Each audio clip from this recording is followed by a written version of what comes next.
ये बड़ी खबर मिल रही है।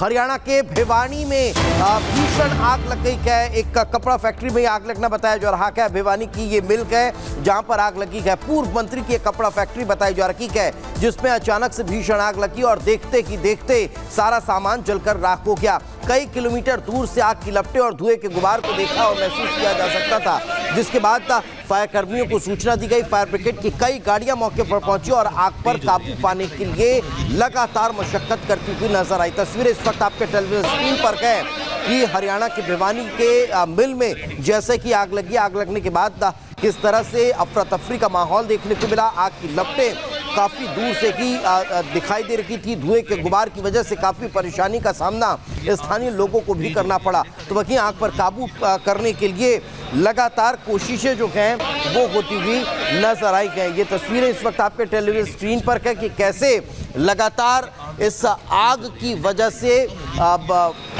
सारा सामान जलकर राख हो गया। काफ़ी नुकसान जो है वो आग की वजह से हुआ है। तो ये तस्वीरें जो हैं वो आप देख सकते हैं कि कैसे इस पूरे मसले को लेकर अब चर्चाएं बहुत तेज हैं। आग पर काबू पाने के लिए कोशिशें लगातार चल रही है। पूर्व मंत्री की ये फैक्ट्री बताई जा रही है जहां अचानक से आग लगी और आज आग लगने के कारणों का अभी फिलहाल खुलासा नहीं हुआ है। चलिए आगे बढ़ते हुए आप बात करते हैं दिल्ली के उपराज्यपाल के आदेश के बाद लगातार घुसपैठियों के खिलाफ कार्रवाई जो है वो तेज होती हुई नजर आ रही है। लेकिन इसी कार्रवाई का अब जो असर है वो दिल्ली के साथ साथ पूरे एनसीआर में देखने को मिल रहा है। गाजियाबाद के विधायक अब इस पूरे मसले को लेकर और ज्यादा एक्टिव होते हुए नजर आ रहे हैं। इसी से जुड़ी एक रिपोर्ट आपको दिखाते हैं।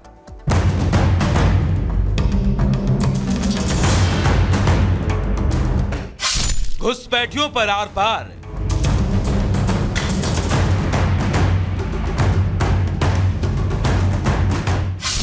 जांच के घेरे में दिल्ली एनसीआर।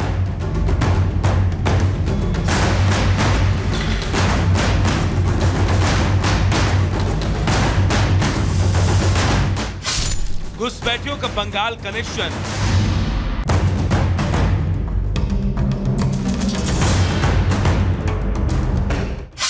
अब होगा बड़ा एक्शन।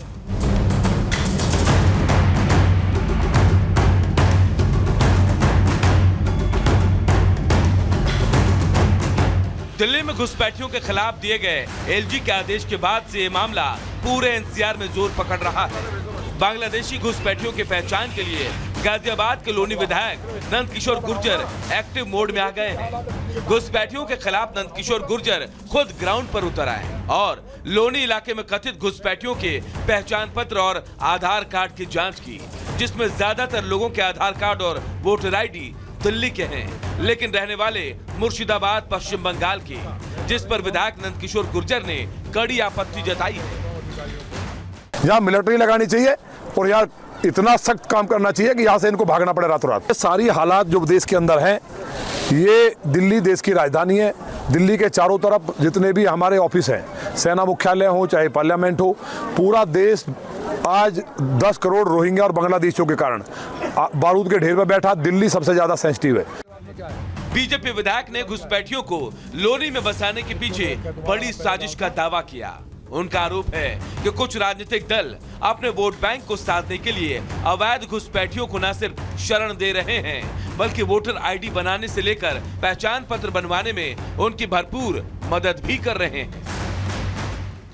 दिल्ली में अरविंद केजरीवाल ने देश के साथ गद्दारी करते हुए, देश के साथ धोखा करते हुए जिस तरह से घुसपैठियों को यहाँ ला करके वोट के लिए बसाया। अब आपने देख लिया कि उनके पास वोटर कार्ड, आधार कार्ड, राशन कार्ड कहाँ का, दिल्ली का, रह रहे हैं यहाँ गाजियाबाद में। माननीय गृह मंत्री जी ने जिस तरह से एक एक्शन लिया है और इनके खिलाफ कार्रवाई की बात की, हमें उम्मीद है कि आज जो जिस तरह असम की सरकार डिसीजन ले रही है, महाराष्ट्र में शुरू हुआ है, तो यहाँ उत्तर प्रदेश में भी खास तौर से मेरी विधानसभा लौनी और साहिबाद और नोएडा में जो जिस तरह से घुसपैठिए, लखनऊ के अंदर घुसपैठिए और तमाम जगह पे कैराना की तरफ, बिजनौर की तरफ, इन सबको चिन्हित करके निकाला जाए।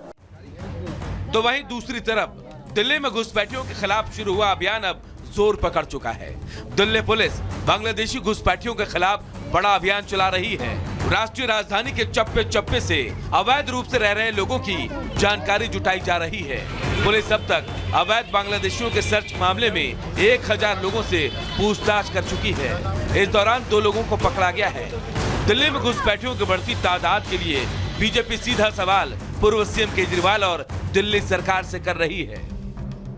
जो दिल्ली ही नहीं, देश के भी नागरिक नहीं हैं, बांग्लादेश से यहाँ तक आ गए, उनका वोट बनवाने का काम या उनको संरक्षण देने का काम आम आदमी पार्टी के नेता अरविंद केजरीवाल कर रहे हैं। जिसका भी वोट कटने की एप्लीकेशन दी जाती है उसको चुनाव आयोग नोटिस देता है कि वो बताए कि मैं यहाँ पर रहता हूँ, इसलिए इसमें कहीं भी कोई भी गड़बड़ होने की कोई गुंजाइश नहीं है। सारा काम कानून के दायरे में रहकर होना चाहिए। ऐसे 5000 पेज हमने आज इलेक्शन कमीशन को दिए हैं, ये दिखाने के लिए कि दिल्ली में मैंडेट को कैसे छीनना चाहती है आम आदमी पार्टी की सरकार, कैसे अवैध रोहिंग्या और बांग्लादेशियों को पालने का काम कर रही है। हमारी ये लड़ाई जारी रहेगी और दिल्ली में एक भी मतदान फर्जी नहीं होने देंगे। और दिल्ली को बर्बाद करने का काम अरविंद केजरीवाल की सरकार कर रही है।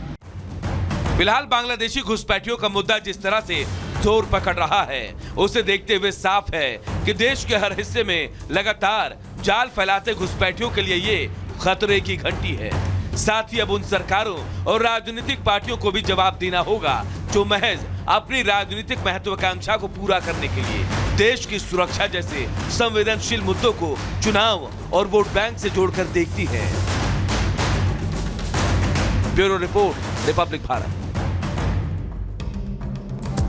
तो दिल्ली एनसीआर में रोहिंग्याओं का मसला है जो वो तूल पकड़ता हुआ नजर आ रहा है, लेकिन आपको ग्राफिक्स के जरिए समझा देते हैं कि आखिर भारत में रोहिंग्याओं की स्थिति क्या है। तो आपको बता दें कि यूएनएचआरसी के मुताबिक दिल्ली में 10,000 रजिस्टर्ड रोहिंग्या हैं, लेकिन 40,000 रोहिंग्या अवैध रूप से अभी भी रह रहे हैं और यही कारण है कि इन्हें तलाशने का काम तेज हो चुका है। करीब 5,000 जम्मू कश्मीर के आसपास बसे हुए हैं। दिल्ली, हैदराबाद, हरियाणा, राजस्थान में भी बसाहट जो है वो रोहिंग्याओं की देखने को मिल रही है। यही